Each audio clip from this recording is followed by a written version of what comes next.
Morning, everybody. Thank you for joining us here for episode 21 of KHI Convos. I am Rick Huntsman. And this is Quincy. What's up?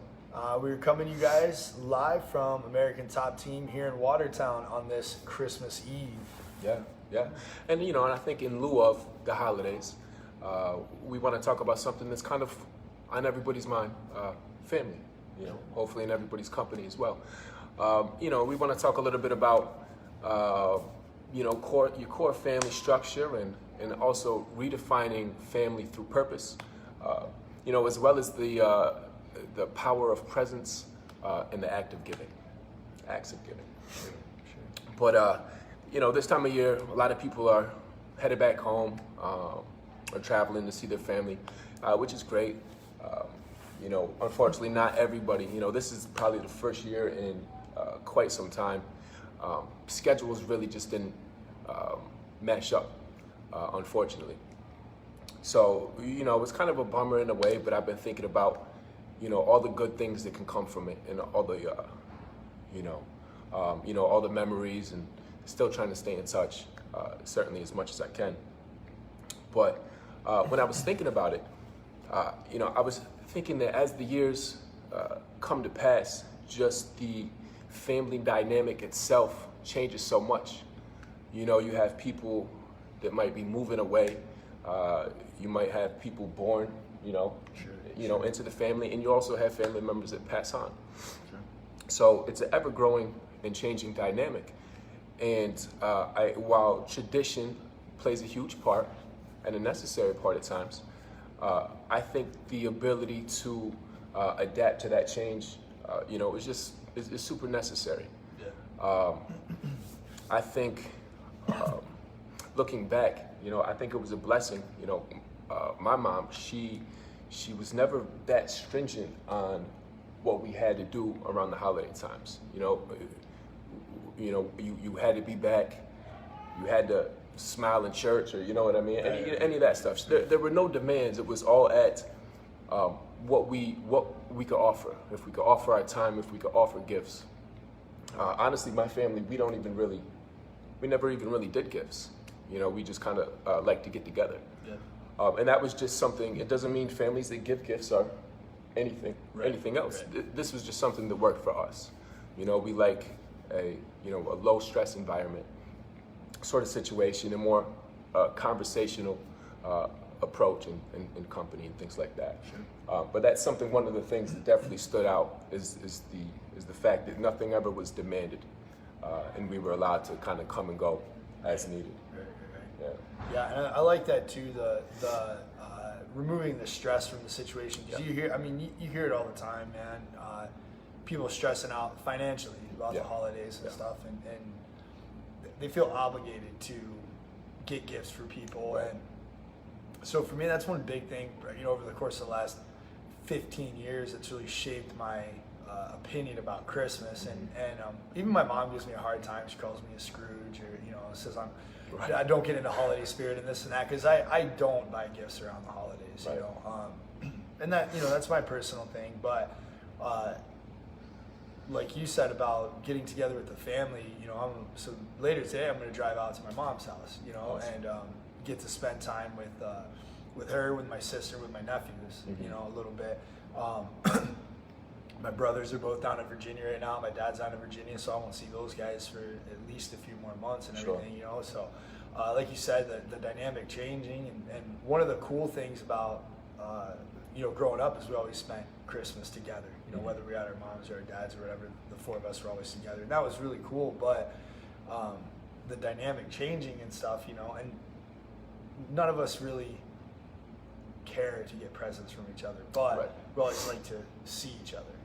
So just that ability to go and spend time with my mom and my sister, over the next couple of days is going to be the most significant thing. And obviously, year round, you appreciate your family, yada yada yada. But for me, the purpose of this time of the season is this is specifically marked for that time.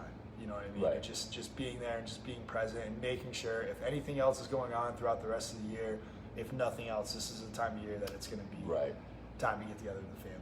and the fact that my brothers can't be there is always a bummer, but you know, trying to find that gratitude in what is there. Right. You know? Yeah. You know, certainly always gratitude. Yeah, you know, we all tried to get together in New York before Christmas, last weekend or a couple weekends ago,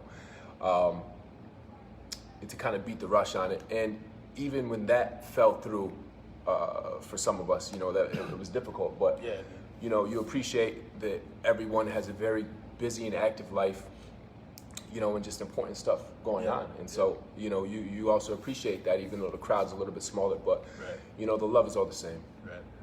Love is definitely the same. Well, it's fun too. I mean, you get together and especially when people aren't there, I think they tend to be the topic of conversation a little bit more, you know, because they're missed and their presence is, even though they're gone, their presence is felt. And so, oh man, you know, you remember when we were, you know, 14 and you know, John did this and so that feeling can still be there and the happiness that you can share in those memories and stuff like that, instead of being, you know, forlorn that people aren't around. Absolutely, 100% right. And, you know, moving forward, the more I think about it is the gifts I have gotten, you know, over the years, they don't necessarily, they don't, the material doesn't necessarily stay with you. It doesn't always carry over, but those sort of conversations, or, you know, the fact that when I think of Christmas or the holidays, it's not a stressor. You know, I look forward to it. So these are the type of gifts, almost, you know, in perspective that, you know, I'll be passing on. That I think are important in the long run. But and I guess with that said, I want to talk a little bit about the importance of actual presence over presence.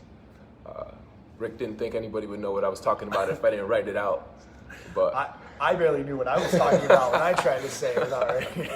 But presence over presence, and you know, and like I said, gifts and shit like that are cool. They really are.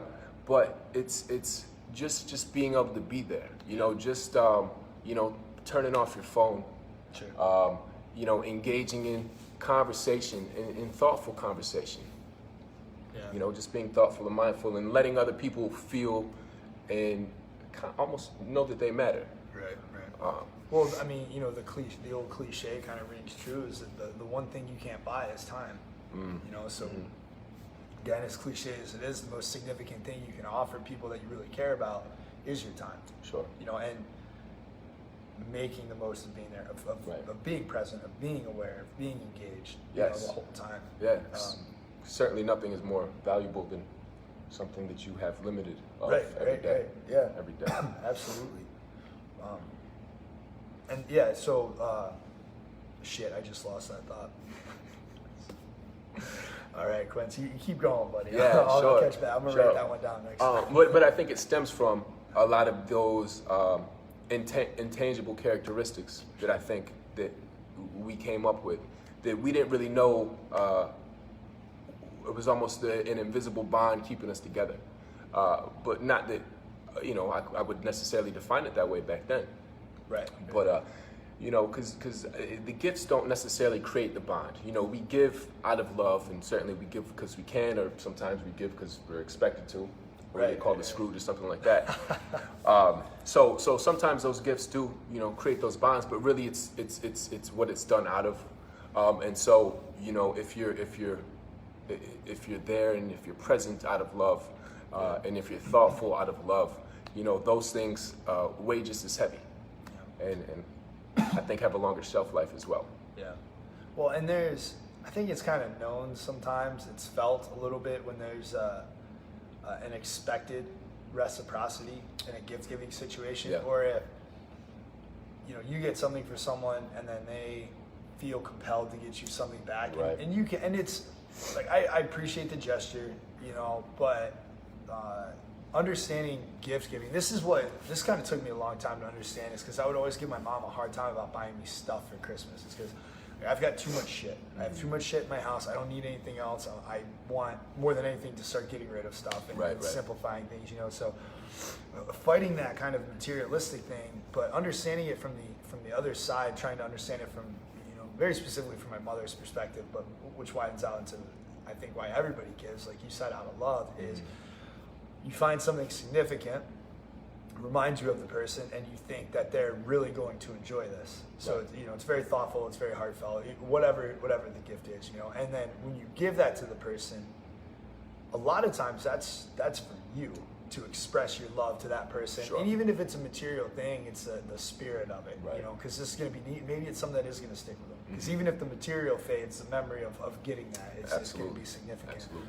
So when I started understanding it that way, that's me being ungracious and accepting gifts and getting frustrated that people just want to listen to me and stop getting me Right. stuff.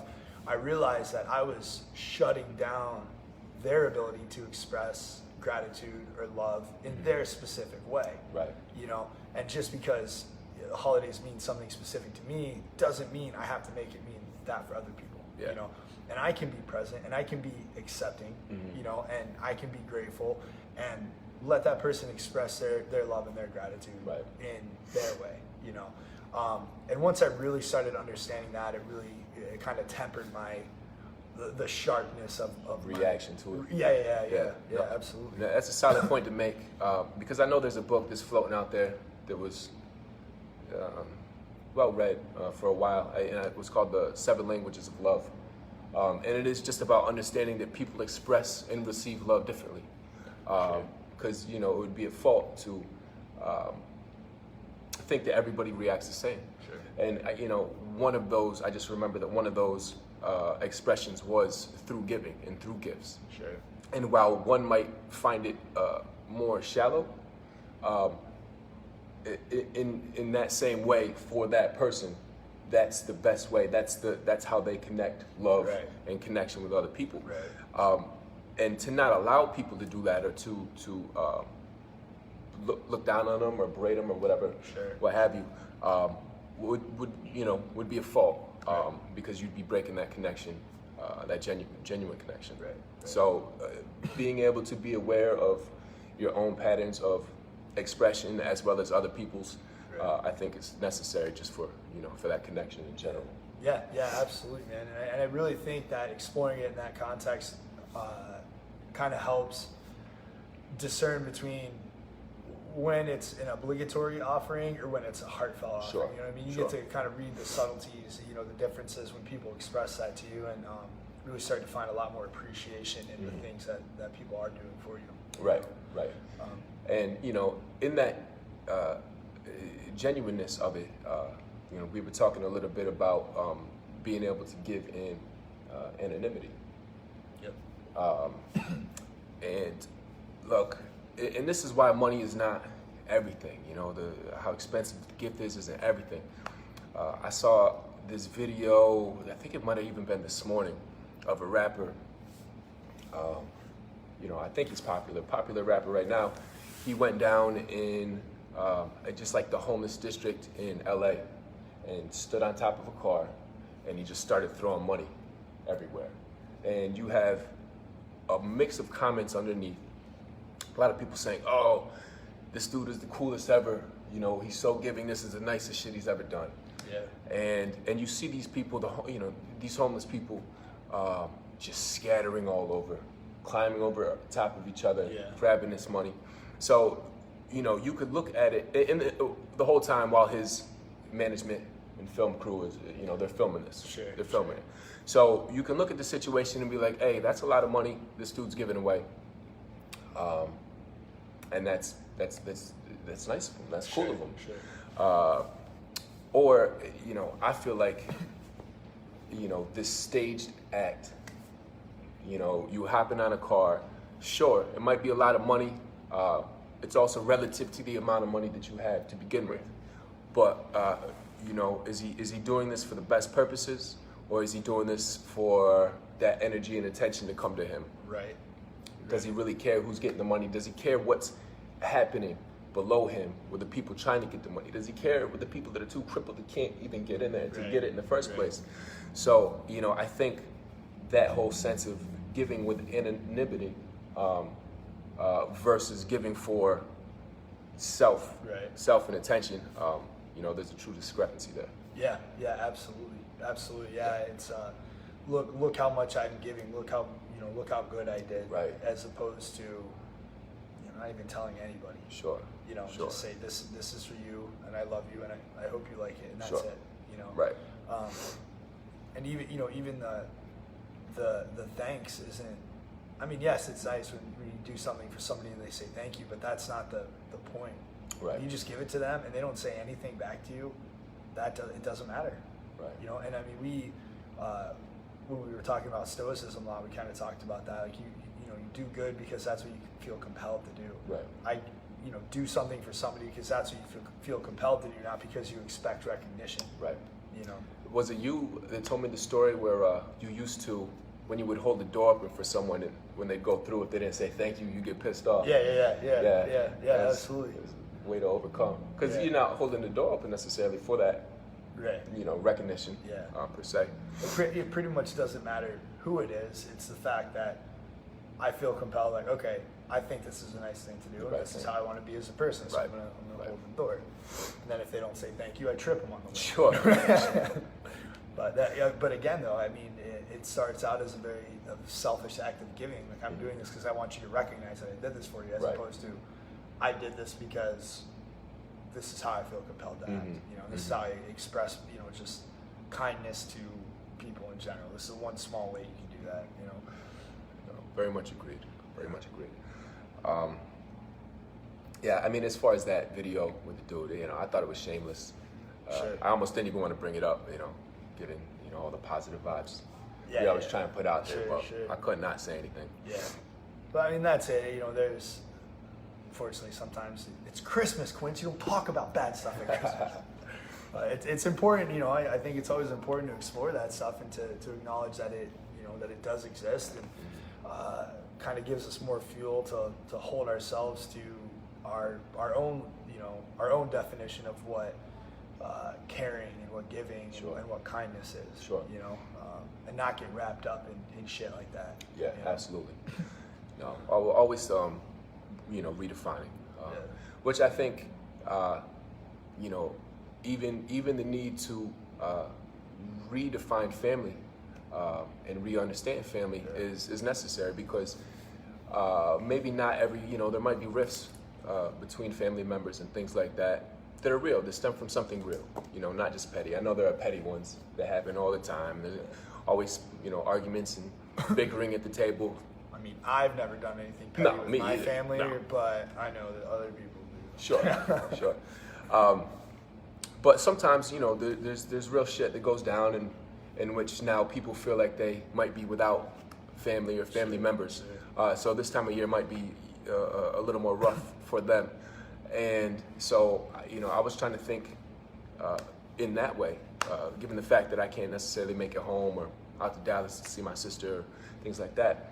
And while I was thinking about it, I was just finishing up with another session here at Top Team with Rick and several other individuals on Christmas Eve morning, and I was like, damn, I probably should be hungover someplace right now, still laid up in my bed. There's always tomorrow. Yeah, but I came here because I like the atmosphere. I love the people with the same drive and work ethic, and these are all people that I met and interacted with through this journey of mine, this search of my of purpose and giving back. And this spot here is one of the places that stands out to me. So certainly, in a very large way, the people here and the organization here is like family. When I leave from here, I've got practice with the band, Out Chasing Lions, for our show this Saturday at the Lost Horizon. And I was wondering if you're gonna finish that. Yeah, of course. I was like, nah, let me hold up. No, nah, who knows? Lost Horizon Saturday night. It's Lost Horizon Saturday night, big time show. Yeah. And and those guys there are my family as well. And as well as some of Caustic Method, who invited us out there, who have been kind of like just local icons for the longest time here. a lot of giving back that they've done in the community, a lot of good things. But like the connection, the musical connection with this band and other bands, you know, are like family as well. So I try not to get hung up on just that core idea of family all the time, because everywhere I look, through like I said, my journey and my passions, my purpose, I keep meeting people that I connect with that feel like family. Yeah. You know, that I learn from, you know, just inspired from, and or inspired by. Yeah.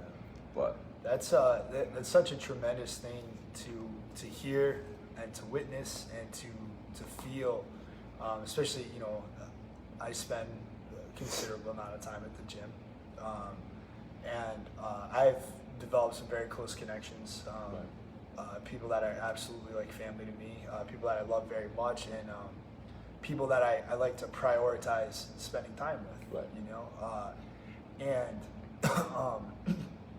a lot of the people that come here and train are military, and they usually get leave right around Christmas time, but not all of them can go home to their families, wherever home is, you know.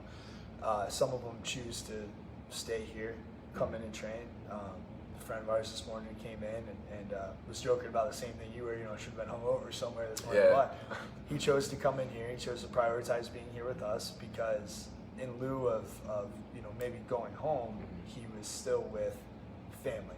You know, he's a very good friend of mine, and the fact that he would prioritize to come in here, the fact that you prioritize coming in here, and the fact that, you know, kind of in lieu of the, you know, the brothers and sisters family, you know, the actual genetic family you have, that this is, you know, the second choice of where you want to be, man. It's very significant to me, and it really, for me in my personal search for purpose and stuff, that's it right there. That, it absolutely means the world, and and to consistently talk to people who kind of discover something very similar through what's going on here at the gym, man. It's it really is. It's really amazing, and it's just such a beautiful reminder, especially this time of year, but even year round. You know, always just the constant growth, and it's like you said, it's people you connect with, who are, and maybe they don't know it yet, you know, or maybe they don't define it as that, or maybe they don't agree with our definition of passion and purpose and what have you,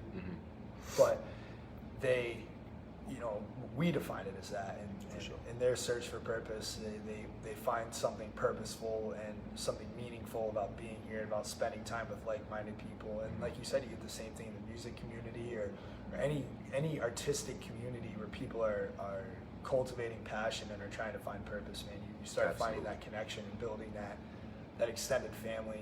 Absolutely. You know, such as the people that turn Clich Convos on and sit on the other end of this, you know, is a form of family, because I'll be out in the world and spark conversation with people that have watched it or shared it, and that conversation is so familiar, similar conversations you and I have, and now you know, having them with more people who connect on the same level, and that seems, you know, just very familiar. Seems very familiar, and so, you know, to have all these different sub-families, and the fact that they continue to grow through different efforts of both ours and, you know, y'all on the other side. You know, it's definitely a blessing. I like that. I like the use of the word familiar there, because obviously familiar, family. Odds are they have the same root word. Probably. But you know, really, family is people that you can be familiar with, people that you can be comfortable with, people you can know a bit more intimately than just a passing, you know, pleasantry on the street. You know, and so when we have the opportunity to engage with people who have, you know, who have shown us the care and the love to tune in and to listen with us and in their way engage with us, you know, and then when we can have that conversation face to face and you get that familiar feeling, even if it's maybe the first time you've talked face to face with that person, it becomes significant, you know, and it's very humbling, and it's very enriching, and it's very meaningful. Absolutely, because like we said, you know, it's the highest value is on time. You know, we take our time to sit, you know, every day and talk to the screen. But honestly, you guys take the same amount of time to tune in. whether it's just for a quick listen or a like or a share. I mean, that's still time. Absolutely. And we certainly appreciate that because we know it's big time. Yeah. Yeah, and I mean, for you and I, we talk about this all the time. We started this because we were doing this already, right, and enjoying it. Yes. Always one of the biggest things I look forward to is even just like the 15-minute conversation we'd have after class in the morning. You know what I mean? And then we just decided we turned the camera on, and the fact that there are other people that are kind enough to give us their time and care enough to give us their time and invest in what we have to talk about and share it with us. Sure. And this is our way, like you said, this is our way of sharing. This is our way of expressing, who we are, and the more people that tune in and engage with us, the more people we get to connect to and grow with and learn from, and like you said, just share that. So 100%, man. Yeah, so absolutely. we appreciate y'all. Enjoy the company that you have for the next few days.